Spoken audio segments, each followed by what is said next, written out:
come in, take a seat. You made it just in time. We got a fresh load of anime coming out of the oven as we speak. Before we dig in though, I'd like to quickly clear up a common point of confusion I've seen in the comment Yelp reviews for Chez Garbage. Every season, at least one person's offended when I call their favorite anime trash, and I totally understand why, but you guys need to understand, trash isn't always a bad thing. I adore trash. The whole reason I do this in the first place is so I can get paid to roll around in the stuff. So as you're enjoying your meal, please just bear in mind that every roast we serve here at Chez Garbage is ultimately made with love. Unless we make it with hate. Stay tuned for Rent-A-Girlfriend Season 3. This is the hottest trash of the hottest summer in history. Brought to you by... Trash Inspector, open up! This is an alleyway. Yeah, and an impressively trashy one, and yet here you are, classing up the joint. Hey now, this tuxedo's a t-shirt. It's fully regulation. Not your shirt, that thing on your wrist. What, you mean my Marasco watch from Holtzkern? Carefully crafted from dark gray dyed maplewood and stainless steel to elegantly evoke the impact craters for which it's named with a window into its intricate Seiko self-winding clockwork? Yeah, now I say it out loud, I can see how that might not be up to code, but I promise I have not been handling any trash with this thing. I'm only wearing it for the sponsorship.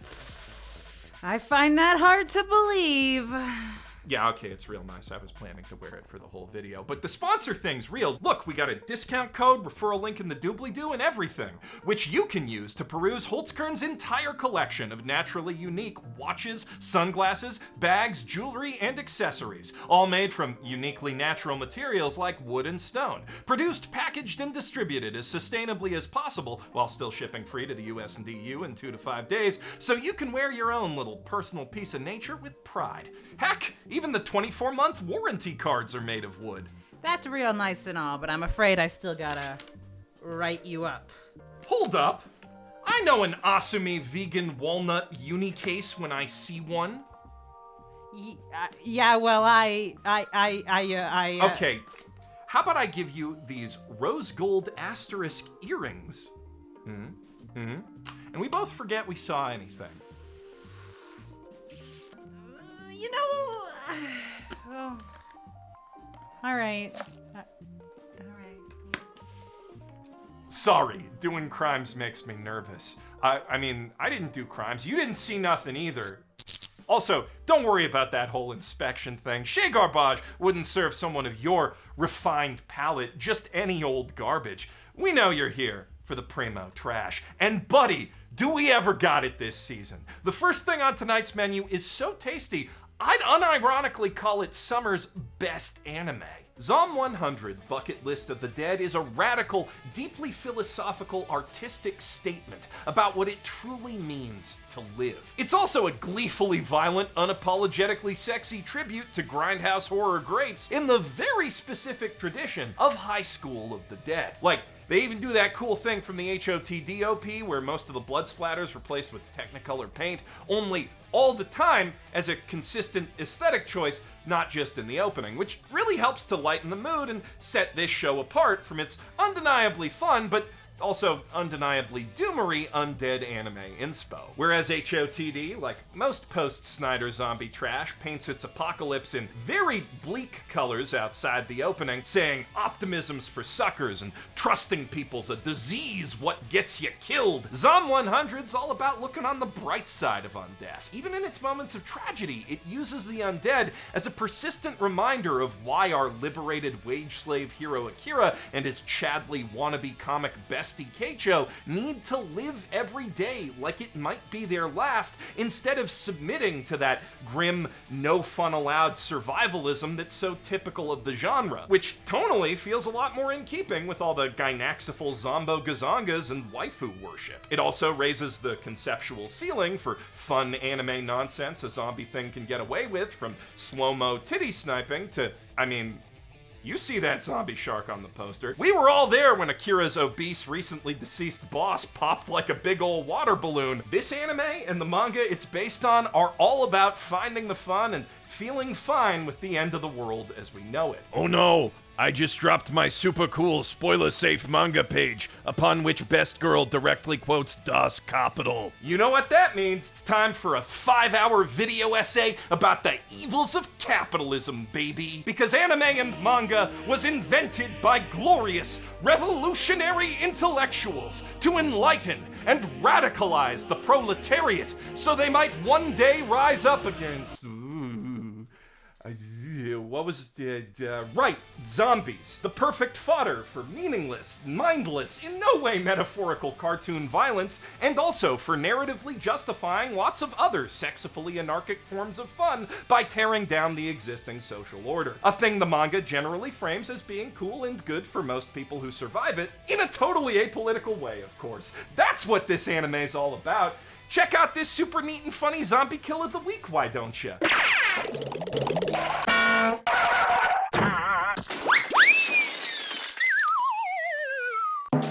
I give HOTD, but it's based actually, 5 dumpsters full of fireworks, horny B-movie posters, and some helpful literature, with a flaming zombie fart jetting in to set the whole show off. Now, we are getting awful close to serving art with that one, so before that inspector lady comes back, let me just slop some isekai on your plate real quick to cover it up. Am I Actually the Strongest is the thrilling tale of a worthless loser shut-in who died alone in his room playing some shitty mobile game, and now that he's been given a miraculous second chance in a fantastical world of magic and mystery, all he wants to do is exactly that again. Dude's magic level's so OP that appraisal spells literally can't count that high. And what's he do with it?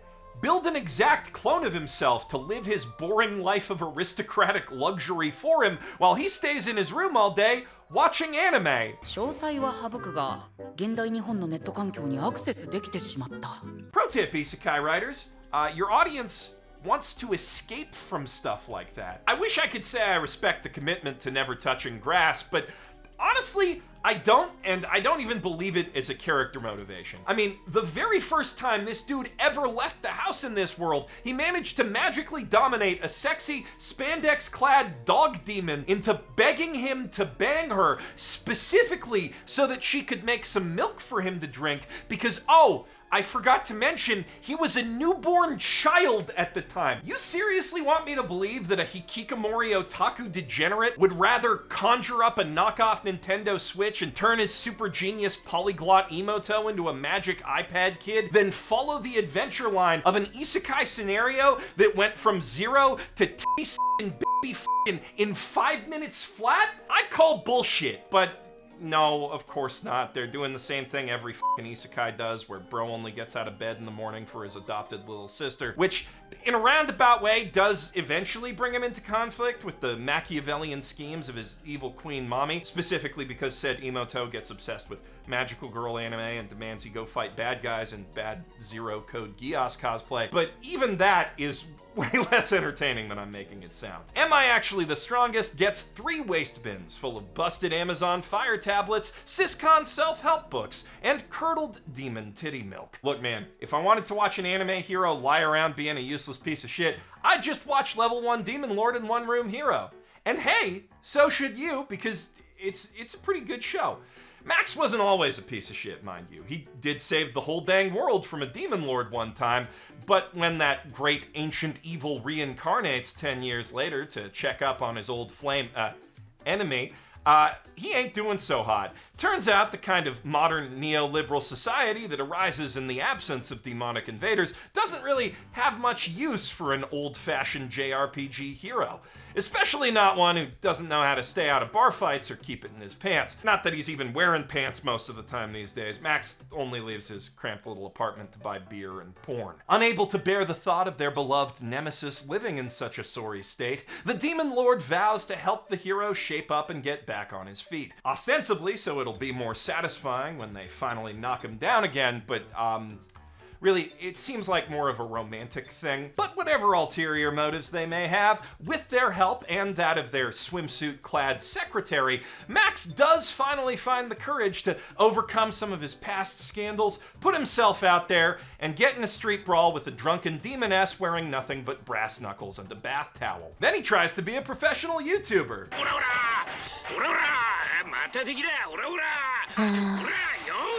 And of course, he's almost immediately banned for taking the Demon Lord down the popsicle reviewer to cam girl pipeline in half an hour flat. Oh, did I forget to mention that the non-binary little gremlin can transmogrify itself into a sexy schoolgirl at will? Because it can, and yeah, I was not joking about the romantic tension there. Level 1 Demon Lord and One Room Hero is a laugh riot fantasy comedy unlike anything else out there, though in a few respects it does almost feel like the second coming of Overlord at Work that fate denied us last year. I give it 4 dumpsters full of suspiciously sexy cosplay outfits and all the potions that you didn't use even in the fight with the final boss, which, as it turns out, are a lot more flammable than you'd think. You know, if I had a nickel for every isekai this season in which a victim of Japanese overwork culture gets cut down in his prime only to be rewarded with a romantic entanglement with a blue-haired bunny girl, I'd have 2 nickels, and you know the rest of this meme. The 2 anime that weirdly happened twice in are My Unique Skill Makes Me OP even at level 1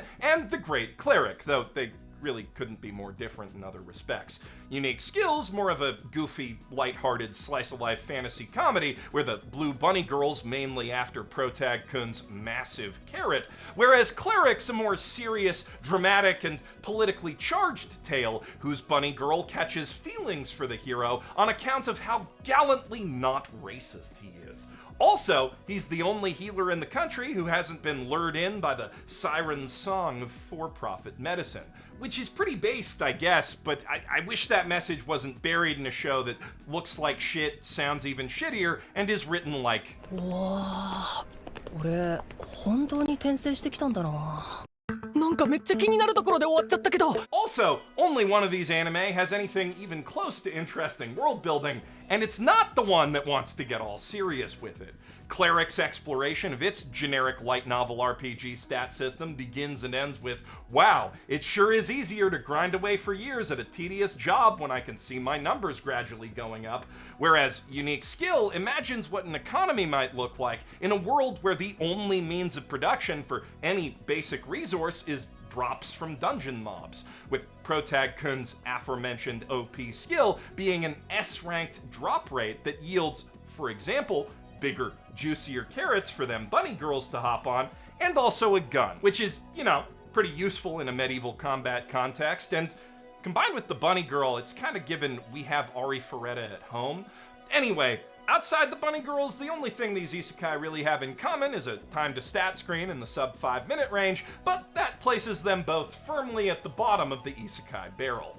I give the not-so-great Cleric 1 Artist Alley dumpster full of Shia Ari Ferretta posters and soggy tissues. Something something OP skill whatever gets 2. Also, the tissues are a little bit less soggy, so it might plausibly catch fire one day. Now, based on what I just said, you might be thinking that Reborn is a vending machine, Now I Wander the Labyrinth's sub 3-minute time to stat would make it even worse. But the thing about that is, it's a vending machine stat screen, not a Dragon Quest stat screen, which is totally different because I said so. Look, pal, at this point in my life, I've gotten bored of more half-assed fantasy anime tropes than you even know exist. So when I tell you I have never seen a Protag Kun fight quite like this before, I know from whence I speak. Boxo's ability to transform into any kind of vending machine that he used in his past life opens the door for a ton of incredibly fun and creative problem-solving opportunities, not to mention some educational ones. Like, most of us are aware of how cracked Japanese vending machines can be, like the ones that serve liquor or hot meals like karaage and curry. But did you know you can get flowers from a vending machine? Or oxygen? Or pornography? Wait, is that a Metal Gear Solid reference? Anyway, with some of the stuff Boxo's got on sale, I even feel like I'm learning new things about his character. あ、女性用の下着は間違えて購入したものだということを強調しておきたい。 Sure, Boxo. Reborn as a vending machine gets 4 roadside trash bins full of Mentos Diet Coke bottles ready to blow. Okay, but just hypothetically, what if the only 3 ways that you ever want to see a magic guy solve a monster problem is by beating it up because he's the strongest dude ever, fucking it, or all of the above? Has the anime industry just abandoned those of us who only want safe, samey garbage where a Dragon Quest hero type dude saves the world and gets all the bitches? You're joking, right? This is the anime industry we're talking about. Anyway, let me tell you about Classroom for Heroes, the I can't believe it's not isekai equivalent of calling a horror anime old house full of spooky stuff. It's so on the nose that at first I honestly thought this might be trying to parody the genre. I mean, the tsundere character is only a tsundere because she's literally possessed by a demon. That seems like the punchline to a hilarious joke, but no, what this anime thinks a joke is when a cute girl gets addicted to donuts and then her actress does an Eric Cartman voice until she figures out how to burn off all the calories by invoking her demonic powers. By the way, that's the only episode of the show so far that's not just a backstory dump for one of the waifus. Honestly, I'm struggling to think of stuff to say about this one. The best rating I can give it is a waste bin full of plain cracker crumbs. The only thing saving this show from being the most forgettable harem in years is the designs of the background cast, who look right at home in a medieval version of My Hero Academia or something. Really solid character design. Wish the protagonists were as interesting. On that note though, Liar Rail is a low-grade harem knockoff of the other anime about a weird and cool high-tech school for exceptional kids that's all the rage on TikTok these days, Classroom of the Elite. Boy, that segue sure was tortured. Just as a side note, I am aware that this anime is supposed to be called Liar Liar, but they wrote the title stupid, so I'm gonna pronounce it stupid. Another thing they wrote stupid is the whole ass script for the entire show. So there's this elite school island, see, and all the students there are rated from 1 to 7 stars. And if they want to get more stars, they gotta take them from other kids in AR smartphone games. Protag-kun accidentally wins one of those against the school chairman's granddaughter on his very first day while asking her for directions, which means that he could be expelled for embarrassing the institution. But luckily, the star that he won from her just so happens to be a special star that gives you the power to lie about one thing on your transcript, which allows him to pretend to have 7 stars, making him the top class rep and the biggest dick on the whole campus, and also he gets to live in a big mansion with a maid, but if he dies in the game, he'll get expelled for real. So that maid, who's also his classmate, has to help him cheat by hacking into the games with the help from the head of R&D for a major corporation who for some reason is just 100% invested in this kid's bullshit. Which sounds like it could maybe be the setup for some fun Machiavellian anime strategery, but the thing about those games is they all have totally made up rules that the players can change at any time based on other totally made up rules. So as far as our ability to understand any of that strategery goes, they may as well be hacking into the Calvin Ball database. Anyway, that's the liar part of the title. The rail part is it turns out that first girl that he beat wasn't really the chairman's granddaughter after all, but rather her best friend who was using the liar star to stand in for her because the real one was kidnapped before the school year even started. But then actually, it turns out she's only pretending to be kidnapped for 5 straight years while her family's worried sick so she can go to a normal school and be normal. Which, fair. I don't want to be here either, so I'm just gonna let myself off the hook for clowning on all the cringy flirting that happens between the games and plot twists and skip right to the rating. Liar Rail gets 2 smoldering wastebaskets full of bootleg Catapult Turtle and Gaia the Dragon Champion cards. Still, as shoddy harem anime go, it could be much worse. Yes, Rent-A-Girlfriend is back once again to prove once again that you can start literally every episode of your harem anime with the main dude literally running in a circle and still trick people into thinking it's finally going somewhere this time. And to be fair, the current arc in which Kazuya kickstarts a movie for Chizuru to star in so her granny can see it before she croaks did come the closest of anything in the manga to convincing me we might finally see some closure. Or, it probably would have if I didn't already know this was coming. Ah! Oh god! Ah! This arc is easily the most competently written and emotional part of this whole story, but it's not really saying much, is it? If you know your harem anime, you know we're about due for a new girl to insert herself into Kazuya's life about now, and the sexy cosplay live streamer who just moved in next door is Honestly, one of the most gaudy, self-indulgent things I've ever seen a harem author write. The implications of that sentence should terrify you. See, Minnie isn't just another hapless Kazuya simp whose unique set of skills happen to make her invaluable to solving current story problem, and then, I don't know, we'll figure out something to do with her probably. Actually, she doesn't even want worst K Taro. No. She's a simp for Rent-A-Girlfriend itself. The author's very own sock puppet otaku, so swept up in the romantic drama at her doorstep that she'll rearrange her schedule and help Kazuya lie to his current girlfriend just to see him get laid. All because, as a super devoted gacha waifu worshiper, she just can't help seeing our pathetic pay-pig protag as the ultimate IRL role model. No, seriously, that's her motivation. She even calls him Shisho. I almost respect the balls it takes to write a fan of your own story into that story. Like, knowing that your audience is already screaming, "You like each other, dipshits, just f*** already." You just write an otaku into the plot to say that. I know writers who use subtext and they're all cowards. If nothing else, it's an impressively brazen way to push the plot forward, is what I'd say if she could actually do that. But remember, oh god, we ain't going nowhere. Rent-A-Girlfriend 3 gets what at first seems like a regular empty garbage can, but then you realize it has no bottom. You feel this oppressive heat rolling out of its dark, empty mouth. And when you strain your ears, you can faintly hear... Is that... screaming? Ah! Luckily, though, I won't have to leave you with that rotten taste in your mouth, because there's another, far more delectable piece of anime cheesecake on this season's menu.